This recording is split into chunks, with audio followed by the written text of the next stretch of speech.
My name is Veronica. I am founder of Born to Birth Yoga. If you haven't met me yet, I have a 3-year-old girl named Sophie and a 10-month-old baby whose name is Olivia. And I am 45 years old, so yes, my pregnancies were a little late, but they were very interesting actually. Of course, everybody's different. Everybody has their own experiences, which that's what makes this whole thing super awesome. I just want to say thank you for watching this. Thank you for being here. If you're watching right now, which I don't know that I have any views except for one person here, but if you watch later, I just want to thank you ahead of time. Thank you so much for coming and join me for coffee this morning. I know it's kind of early, and I'm drinking here my chai tea with you guys. And so first of all, I just want to say a little disclaimer about what I'm about to say. I am not a doctor or a medical professional. And so I cannot diagnose or treat any medical issues or anything like that. Viewers are advised to do their own research, make decisions in partnership with their healthcare providers. And what I'm about to share is purely informational and anecdotal and cannot be taken as medical advice. So having said that, hello, I see Sam joined. Hello, Sam. Thanks for joining. So please make sure to comment if you have any questions. I'm checking here on my phone as the comments come through, just to make sure that if you have any questions or comments or anything that you that I'm actually paying attention to them, that I'm participating and answering your questions. So let me just start by saying when I was about 27 weeks pregnant on my second pregnancy, of course, my first pregnancy as well, everybody gets tested for gestational diabetes, right? So what do? If you're pregnant and you're not at that stage yet, what to expect? So they would give you a glucose bottle. It may be different color depending on your healthcare provider, maybe red or white or whatever. And this time I got a little white bottle, and I'm supposed to drink it, right? And then they're supposed to test your blood sugar, and if it goes above the range, then that flags you as possible gestational diabetes.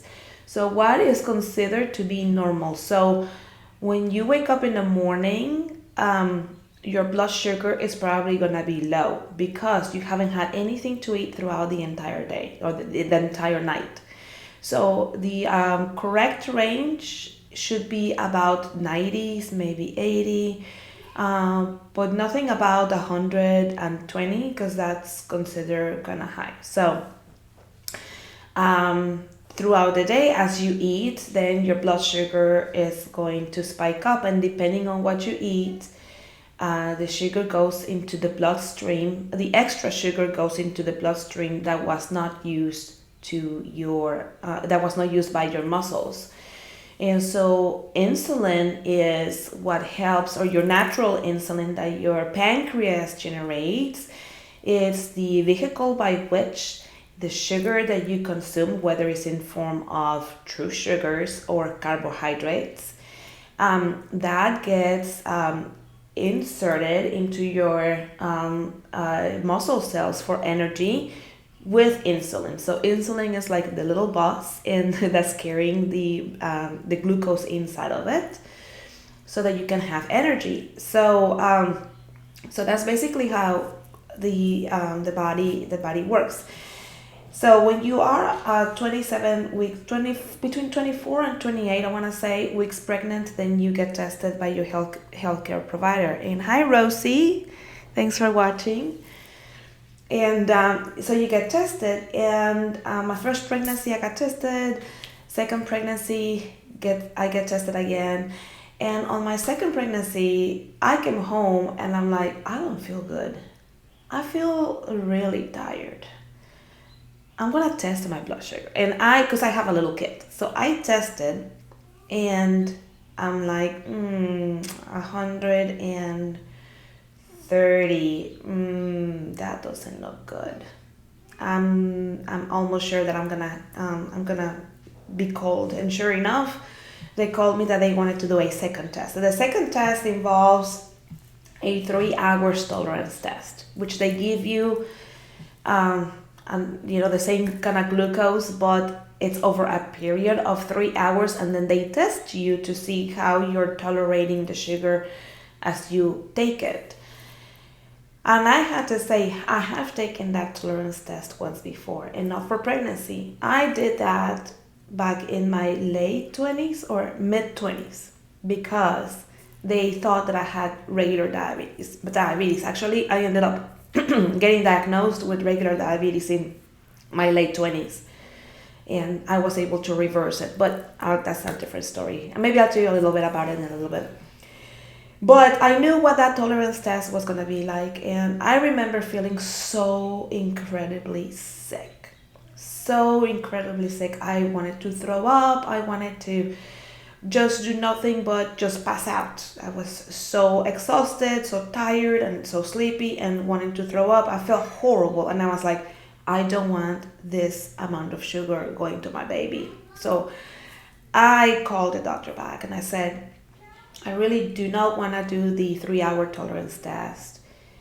Is there an alternative? Would you let me measure my own blood sugar and give you the results over a 3 hour period, or if there's any other thing that you would like me to do? And then she was very nice. She completely understood, and she's like, okay, go ahead and test before each meal and after each meal, and then I want to see your numbers. I said, perfect. So I did that for a week, and I sent the results. I came over, I pricked my fingers. All my fingers were like, oh my gosh, they were like so sore from all that pricking. But I would rather do that. So as I was writing down the numbers, I did not like what I was seeing. I was like, this is definitely reminded me of my diabetic days. My blood sugar was staying up, and it was not coming back down normally. As after you eat, it's normal for your blood sugar to go up, even if you don't have diabetes, but not to the ranges where I was seeing. I was going to 200. That's just not. That's not just normal for me. And I wasn't feeling terribly bad, which is the other thing. When I was eating, I wasn't feeling sleepy or anything like I would have had back in the days when I had diabetes. But the numbers, I did not like the numbers, right? So what happened is in my next visit, I took all of the logs. And sure, she looked at him and she's like, you definitely have gestational diabetes. And I was like, oh my gosh, okay, so what do I do now? She sent me to visit a diabetes educator. And funny enough, when I went to see her, I knew her. She was the same educator that I had gone like 15 years prior. That she's the one who taught me about portion control. She taught me about carb counting, how to read the labels on the back of everything that I eat. And I followed her to the dot. Everything that she taught me back then, I followed through. It was through her that I knew that drinking fruit juice, which you would think is healthy, is the equivalent of just drinking a Coke. So now I don't give juice to my babies because I know it's just pure sugar. I mean, of course he has a little added vitamins, but some of the principles she taught me is like, instead of eating orange juice, why don't you just eat have an orange? So I follow that now, And instead of giving my babies juice, I give them the whole fruit, and so because they get the fiber. As you ingest the fiber, you slow down how fast your blood sugar goes up. So that's why fiber is very important in your diet, and especially as you eat. So when I saw her, I was just so happy. I was like, oh my gosh, remember me? I don't know if you remember me, but guess what? I was able through your class and through other things, I changed my diet. I stopped eating meat and dairy, and I went into like eating more whole foods, and everything that I did, I was able to truly reverse diabetes back then. And she was extremely proud of me. And anyways, she just couldn't believe that I was able to reverse it. So, but here I was again, now on my second pregnancy, having gestational diabetes. So I showed her my numbers, and she's like, okay, stop testing that often. First of all, let's just test after you eat. Wait 20 minutes, and then after you eat. Then we want to make sure that your numbers do not go above 120. 120 HGLs over mLs, I think that's what that is. So anyway, so she told me to do that. Actually, no, I think it was 30 minutes after. So I started doing that, and then she also helped me adjust. She gave me a complete meal plan to follow. And when I looked at it, I was like, ew, 3 servings of carb for one meal. I was like, that seems a little high. To me, I am already used to limit my number of carbohydrates, and because that's just my lifestyle that I changed from 15 years ago. I do not bombard myself with a bunch of carbs at once. I spread them out throughout the day, and I eat more often, right? So I was eating in the morning a breakfast, and then she had me add a snack in between my breakfast and my lunch, which I was not doing. And then she had me had lunch, then a snack between lunch and dinner, and then a snack, which I was already doing the snack before dinner, because I go from 11 in the morning to I was going to 6 or 7 at night. That was a long period of time with no food, so I knew to add a snack in between. So I was already doing that. And then a snack before going to bed, which I was already doing as well, mainly because I really like to munch at night. Really, that's why I was already doing that. But yeah, so the only thing that would change was adding a snack in between breakfast and lunch. And when I saw that, I was like, okay, well, I'm gonna try it, but I'm not sure about this many carbs. So, and of course, she's not asking you, and I know not to have white bread, white potatoes. When you look at the back of the bread, and if you see unbleached white flour, that's a red flag for me. This is okay. I need to look for more whole wheat or whole grains and not unbleached, because when you look at and if it says unbleached, is they're trying to make the flour look pretty so that the bread is pretty. And of course, who doesn't like white bread, right? I mean, white bread tastes so much better unless you already detoxed yourself of eating so much white bread. That starts to taste a little bit weird if you don't have all these grains in it. But basically, the government, and then you'll see unbleached, but then you also will see the word enriched. So what happens is when they bleach it, they take all of the nutrients out, but then the government makes us put the nutrients back into them. That's why it's called enriched. So it's not that they're giving you extra benefit, is they're actually putting back what it belonged to it to begin with, that they took out to begin with. So that's another. Hey, Kristen, thanks for watching. Also, make sure to make any comments or give me some thumbs ups and some loves if you're liking what I'm talking about. So white bread. So I was saying, who doesn't love white bread, right? And for me, I come from a family of my father. My father's family were bakers back in Mexico, so I absolutely love bread. That's just my thing. And yeah, so I went into this diet, and I knew that it was heavy carbs, and of course healthy carbs. So we're talking about sweet potatoes. We're talking about whole grains. Whole grains are carbs, and because I do not eat meat, I get my protein from starchy vegetables, from beans and tofu, something that's called tempeh, and mock meats that they sell, which is mainly made out of gluten, which I know if you are gluten intolerant, that's not very good for you. And then soy products, or pea protein is another source of protein that they have out there. I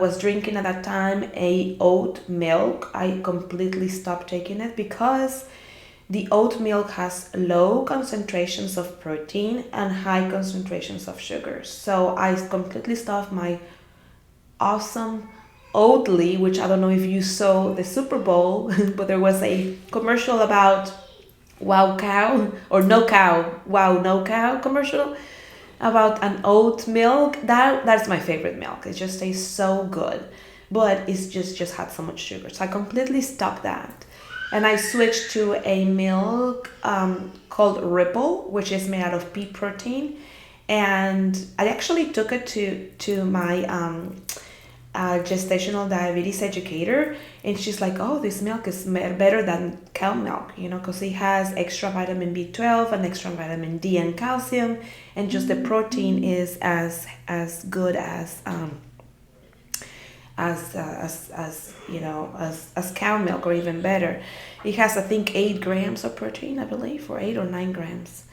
Hey Laura, thanks for watching. Please give me a thumbs up if you like the content, or make any comments if you. I don't know if you might have also struggled with GD, but anyway, please comment so I know. Those, I was not, even though I was doing the right stuff, or what I considered to be the right stuff, I was not liking my numbers. So I started to say, okay, I talked to the dietitian and I said, listen, this meal is very heavy in carbs, so I'm gonna try to reduce it and see if my numbers go down. She warned me, but you're pregnant. You need the carbs. You need the energy. You're making a baby. I was like, but I have, and for me, it's like, no, I have to have this under control. I cannot have gestational diabetes. I have to fix this. So that's just because to me, I knew what to do. If I was able to reverse my diabetes back in my late 20s, I felt like I can do this, right? I know exactly what to do, and I'm just going to do it. So yes, I started reducing my carbs. I called my doctor too. And I said, so my dietitian is suggested, she gave me this diet, and my numbers are still not good. So my thinking is cut the amount of carbs and just get my energy from fats. And she says, okay, go ahead and do that. I was like, okay, so I got doctor's approval. And I did it. And I felt terrible. I felt so weak. Every time that I would not completely cut out carbs, because I know I need carbs, right? But instead of having 3 servings, which a serving is 15 grams of carbohydrates. So 15 grams, how do you know it's 15 grams? So I have a little book from the Diabetes American Association. It's a very good guide. You can actually find it online. And it tells you exactly how much of, say, a quarter of white rice equals to 1 serving of carbs, which is 1 serving is 15 grams. Or it'll tell you that brown rice, you can actually eat more because of all the fiber, right? So brown rice, you can eat half a cup, and that's 1 serving. And with the fiber, it makes you feel fuller, right? so you don't feel like, super hungry and snacking on things. Because when you're hungry, what is the first thing that you're gonna want to do? Oh, I'm just gonna go and maybe get a few crackers.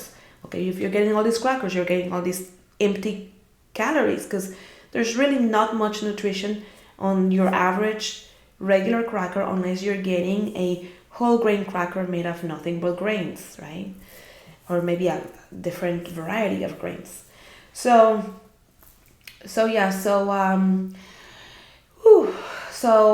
I started doing that, and I went from maybe 2 or 3 servings per meal to just 1 serving. And I was feeling horrible. I was feeling so super tired, guys. I just would want to sleep, but it's a different kind of tired. When my sugar goes up, I would feel sleepy, but when I didn't eat carbs, I felt weak. I felt like I couldn't move, like I couldn't think, like something was wrong. That's just really how I felt. And that was enough I didn't want that to affect my baby, right? I was like, if I feel bad, imagine my baby must be feeling bad too. So I went back and yet my numbers were still high. I was my fasting glucose numbers were about 130. So what would I have at night? At night, I would have, say, a cinnamon tea, because I knew cinnamon lowers your blood sugar. And how do I know that? Because when I was nursing my first baby, I like to buy this mother's milk tea to make milk, and I did not particularly like the taste. So what I did instead, I was like, I love cinnamon tea, so I'm just gonna boil some cinnamon sticks and mix that with my other tea, and then I'm gonna have no problem drinking it. And yeah, it tasted much better to me, but my sugar went down like not even 30 minutes after drinking it. I felt like I needed to have a piece of candy just to bring my sugar levels back up. So I knew for a fact that cinnamon worked for me, and so that's what I was drinking at night. At night I was drinking my cinnamon tea, and I was eating a slice of bread with butter, or with a nut butter, or that's normally what I would eat. And that's my snack, before going to bed. Next morning, 130. I was like, impossible. I just ate 1 slice of whole wheat bread that has 15 grams of carbs, 5 grams of fiber. So 15 minus 5 fibers equals 10. That's less than 1 serving. What am I doing wrong? Why is my blood sugar still so high? And that's where I knew I'm trying as hard as I can, and I cannot control this. My blood sugar levels are still so high. Well, it needs to be about in the 90s, and I was waking up with 130. Even though that was not enough to maybe cause damage to my system, but still was not correct, right? So I called the doctor and said, listen, I already cut the carbs. And she's like, what are you eating at night? Or what are you eating at night? Well, I'm eating 1 slice of bread. Cut the bread. I was like, what? She's like, yeah, cut it out, and then do it again. Okay, and so I did. Guys, I felt horrible, absolutely horrible. I was like, I just can't do this. So I continued to log the low amount, how little carbohydrates I was eating. I logged all of everything that I was eating, all of my numbers, and I took it to the doctor once again. And I would make graphs and things like that to see, is there a particular time of day that this was happening worse or whatever. She looked at me and she's like, I have never seen anybody try this hard, she said, except for one more person. She says, I see her in Whole Foods all the time. I have never seen anybody try this hard. She says, I don't feel bad, but I think we're just going to have to put you into insulin. And I was like, yes, I kind of been thinking the same. I've kind of been saying, guys, it doesn't seem like I can do it. I really need some more help. I had already came to the realization that I needed the insulin by myself, because I knew that I tried the best that I knew. When I visited my diabetes educator and I showed her everything that I was doing, she's like, you eat better than me. You know what to do. You know you're doing all the right things, you know? And so to me, that helped me know that, okay, I don't think of it as a failure. It's just my body is. So I did a little bit of research as to what's happening. And during pregnancy, we are biologically made so that if for some reason we go starving, that our bodies still provide sugar and glucose to our babies for growth. That's super amazing. I just thought that was super amazing. So your liver would kick in, because your liver actually can make glucose, and the insulin that you create would actually become to where it's not, I guess it's not as efficient per se, you know, but it's all the machinery inside of you that just works together, just so that in case you do actually go starving, then the baby has higher chances of survival. So sometimes that acts up a little bit, right? And I guess in the modern society, and of course with me having already history of diabetes, and I was just most prone to it. Also, Hispanic have a higher rates of gestational diabetes than Caucasians, for example. So like I said, mornings were especially hard. I would eat an avocado. I was trying to get all of my energy from healthy fats. So I increased my avocado. I increased olive oil. I increased even olives, which is also because another thing that I struggled with was low blood pressure, which is weird because normally with pregnancy you may have high blood pressure. But for me, it was low. So my salt intake actually had to go up. So I was eating also, what did I say? Olives, right? And that's also high in fat. So she put me into insulin, and she started off really, really small. So she gave me like 2 units of insulin. And but my fasting numbers were still high, so we moved to 4. And when we moved to 4, that to me was a magic number. And guys, I just felt like I could finally eat again. I could not worry about, oh my gosh, I can't eat this because it's gonna make me feel sick, or oh my gosh, I need to eat this because if I don't eat, I'm gonna feel sick. I just felt back to normal. Like I can enjoy the healthy things that I normally eat. I mean, I didn't go to eating ice cream or cookies or whatever, that was completely a no for me to begin with. It's funny because like my husband loves to buy me ice cream, or if he likes to buy me treats at the store. And so, but I just don't sit there and eat the whole thing. I just maybe do a little spoon and maybe another, because I know that if I eat a lot, I bombard my entire system with a bunch of, carbs at once, and then I don't like the way I feel afterwards, And so, so I didn't go back to, I didn't go eating cookies or ice cream or whatever, but it just made me feel so much wonderful. And I was okay with that because I knew that I tried my best. So my baby was 10 pounds when she was born. And we knew that she was going to be a big baby. My first baby was 9 pounds. And my doctor seems to think that maybe I had gestational diabetes on my first pregnancy, but maybe it went undetected.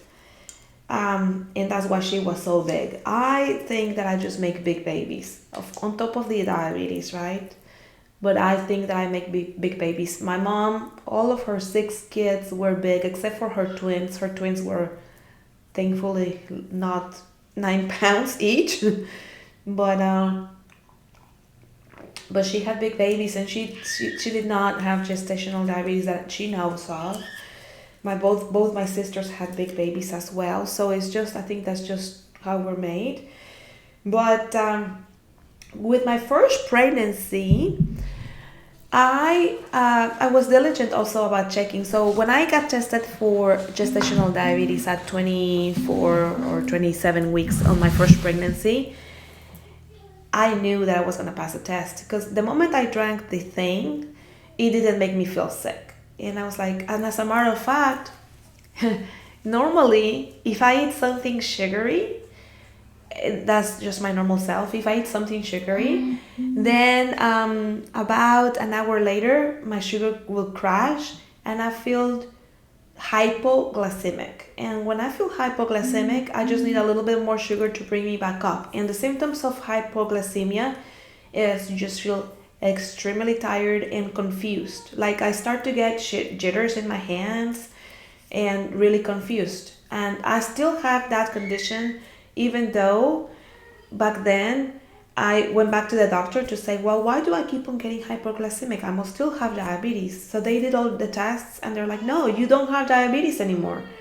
So you're just sensitive, And I was like, okay. So I know what hypoglycemic feels like. When I was pregnant with Sophie, my first baby, the hypoglycemia went away. So I was able to eat something, maybe sugary, I don't know, say a pizza, which that's not necessarily sugary, but that's not very good because it has a lot of carbs. Say a couple of slices of pizza, and then I would not feel bad. I was like, normally I would feel hypoglycemic by now, but I'm pregnant and I don't feel bad. Okay, that's great. And then that kind of get me to think maybe I have gestational diabetes or something maybe not wrong, because that's not my normal self. But when I tested, my numbers were perfect when I was pregnant with my first baby, except very late in my pregnancy I started to have those symptoms of tiredness, and I was like, oh, my sugar's going high. So I would do I tested a couple of times in the morning, and yeah, it was 120 in the morning. I was like, this is not normal. When I told my doctor, he said, because actually I saw not my regular doctor, but I saw a sub that day. He said, go ahead and test and see if go ahead and test for a whole week and see what your numbers are. And my numbers were 90, 93, 95. It's just those couple of days that for some reason it was 120, 130, 118 or something. And yeah, so what happened? He said, don't worry about it. It must have been like a one-off. I was like, okay. So I didn't worry about it. But my second doctor and my second pregnancy, because I switched doctors, my first pregnancy was actually on Fairhope, which is like a 45-minute drive from where I am. And my other doctor is like 10 minutes from where I am. And my other doctor said, yeah, you probably had it too. It just went undetected because your baby was so big too, 9 pounds. But anyway, so all of this to say, yeah, I think that you can control diabetes with diet. I really think that that's possible, unless it can't be controlled. Like in my case, I think that both my doctors and my diabetes educator both agreed that I tried my best and I tried the hardest that I could. And sometimes you just had to get some some help, even though I tried the hardest to try to control it naturally.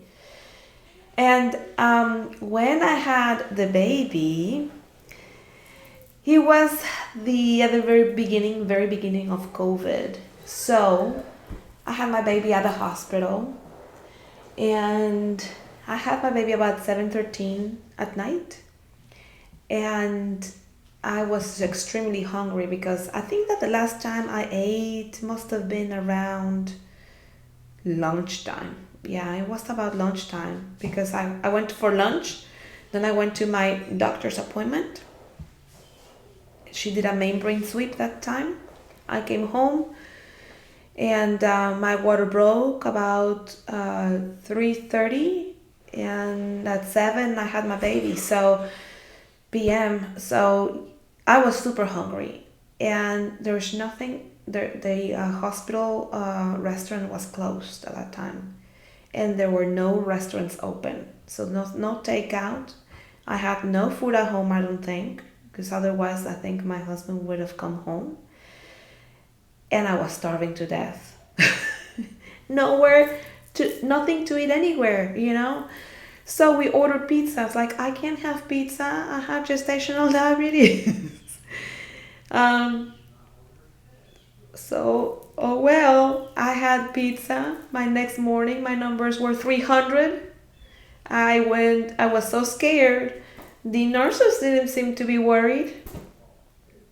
Okay, I said, they sent me home with an awesome spaghetti. I mean, the service at the hospital is awesome. They sent me home with spaghetti and salad and cookies and bread, which is all these carbs, right?